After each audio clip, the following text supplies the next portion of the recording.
We got Frank Bordeaux, the chairman of the Mississippi GOP. How you doing, Frank? Doing good. How are y'all doing? We're doing great. So it was a big day in Mississippi yesterday. 3 of the congressional districts. We had Republican runoff elections to complete the primaries. Those are in the books. The candidates are set for the general election. Your thoughts? Well, first of all, I want to thank all the circuit clerks, the poll workers, the thousands of volunteers that made calls for their candidates, waved signs, knocked doors, and most of all, the candidates themselves that really had the guts to put their names on the ballot in the beginning, and then congratulate our great candidates, Sheriff Eazell, Congressman Guest, and Mr. Flowers. We're looking forward to November. We're not wasting any time, and we're ready to get to work. Mm-hmm. Yeah, it's a great point, too, that you made there, Frank. Appreciate that. First of all the people involved in conducting a primary, we tend to, I guess, overlook that. But there's a whole heck of a lot of work, and the primaries are conducted by the parties. And it takes a lot of people, a lot of organization to pull it off, get it done. And best I can tell, it was done really without any incident, which is what you want. That's exactly right. We talked to the Secretary of State's office. We've talked to several circuit clerks throughout the day yesterday, and seems like everything went off very well. And, you don't really realize it until you're in charge of running all the elections, how much work and how many volunteers and people it takes to get out there and get the job done. So they did a really fantastic job. Yeah. And something else you mentioned that is oh so true, especially nowadays when it's so easy to get anybody can get their 2 cents in, as they say. You sign up to run for office, you got to have pretty thick skin. I think that's safe to say, and not to mention you're going to work your rear off if you intend to win. That's right, and this election we saw that definitely, and our goal from this day forward is to bring our party back together. We are stronger together, and to take on our opponents in November. Yeah, that's absolutely right, and that's always a concern, of course, when you have such a contentious affair in the primaries. And now we've got to focus on, the party's got to focus on taking on the Democrats in the general, and really need everyone to coalesce behind the Republican candidates who prevailed yesterday in order to defeat the Democrats in the fall in November and retake the House. That's correct.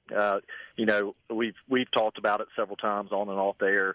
Thankfully, we still have Joe Biden in office and his failed policies. I think that will motivate our voters, but we need to stay motivated and not take anything for granted come November. I think we saw a little bit of that in the 7th. The runoff, we saw an uptick in votes in areas. We need to see that greater in the general election. And so it's going to be incumbent on us and our candidates to really motivate our voters and get them out to vote.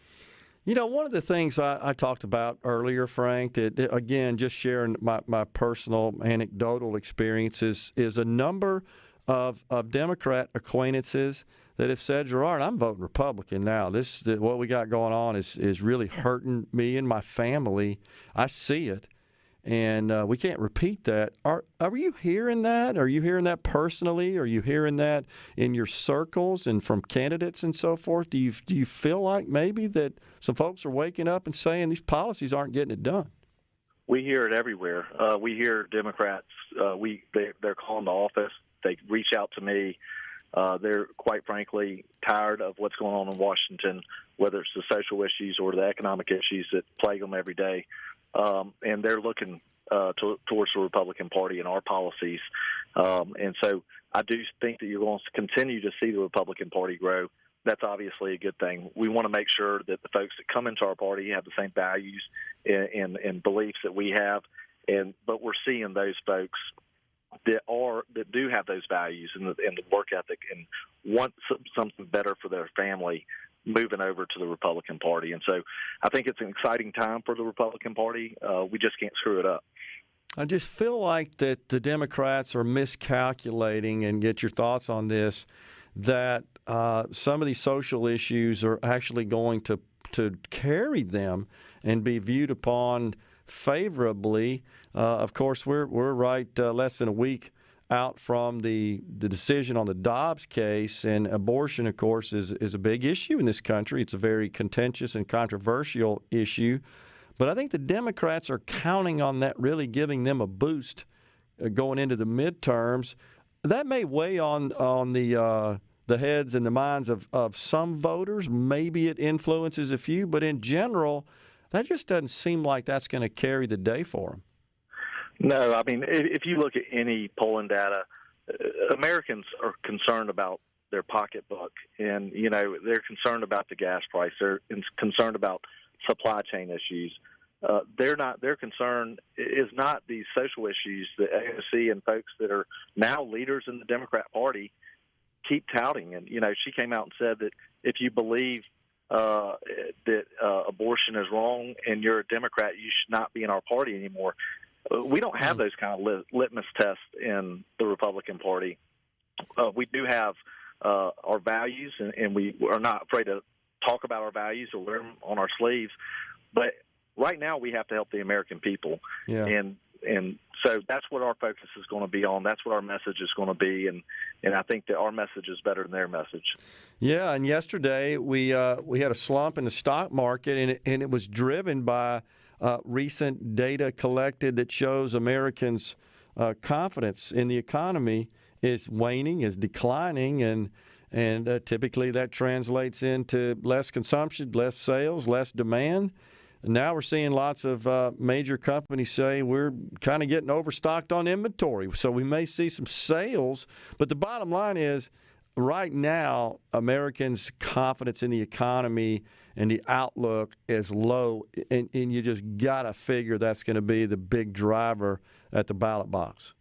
No question about it. It's amazing how things have changed in such a short period of time in America. And so, but it's going to be incumbent. We're going to take the House, we're going to take the Senate, and we're going to have to get back to work and work for the American people. And so we just look forward to November. It can't get here quick enough. And the Republican Party is ready to go to work for the American people. And as well as I do, we got to produce. We got to produce the results, because that will endure the same backlash the Democrats, I think, are about to get hit with if we don't get in there and get as much done. And I think with the president in the White House, as you know, are limited, but we've got to pass legislation, certainly in the House, that shows what the Republicans will do. Once they have full control and can get bills enacted, and maybe those get through the Senate and they go to the president and he vetoes them. I think that would show a lot and put a lot on the record. That's exactly right. As soon as we get there, we have to show some results and put the Democrat Party in a position where, like you said, he either signs it or vetoes it, and the American people will be able to. I think that will lead us into 2024 and a very good 2024 for our party.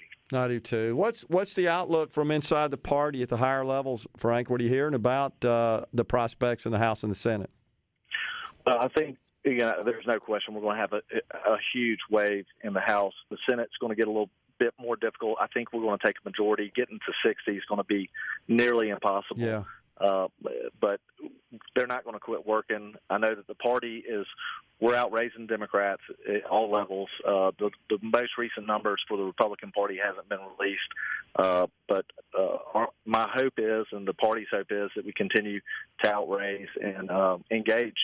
And we're engaging in areas where we've never been successful at. And I think you're starting to see that in several Democrat seats in Texas recently that have been long-time, 100-year-plus Democrat seats that have flipped to the Republican Party, and not by a small margin, but by a large margin. And so I think we have a lot of good, positive candidates, quality candidates running, and that makes a huge difference as well.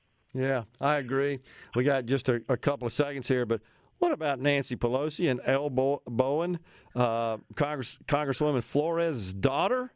Unbelievable. Yeah, that was unbelievable. I've seen the videos several times in the last Golly. It doesn't surprise me, though. Gosh, dog. Oh, she's all about the children. That's what she says. That's right. That's right. Frank, thanks for calling in and joining us and giving us that report, and we'll be talking to you soon, sir.